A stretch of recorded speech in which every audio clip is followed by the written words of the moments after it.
At times, I gotta admit, I was a little nervous about being solo. I had imposter syndrome. I was getting veteran opportunities with rookie experience. But sometimes the best way to figure something out is to just do it. So I kept grinding. I was still hustling to build my industry connections because I had next to none. Plus, I really didn't know who else had heard about my bad reference. And what they don't tell you is that getting paid is a waiting game. The checks came in slow. That net 60 will have you waiting forever. But I was living my life. I was dating, which is a whole separate story. And I was having fun with my friends. They held me down and recommended me for jobs every chance they got. One of my friends asked me to style a story she did for Teen Vogue. Remember, I had Vogue on my vision board, but Teen Vogue was just as major to me. I didn't get paid for the shoot. I did a lot of free work for exposure. But you can't put a price on feeling fulfilled. Speaking of getting paid, one of my friends from Refinery left and went to Glossier, another name from my vision board. She hired me to style a video she was project managing, and that was the biggest check I had gotten in the styling industry so far. By now, it was obvious that I was living in my manifestation, but the universe knows about keeping things balanced. I was still doing unpaid passion projects, like helping my friend with a company she runs called Every Stylish Girl. She already has a team, and they're killing it, but I would occasionally stop by, offer my creative input, or just style some small things here and there.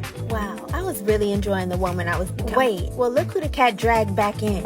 Imani.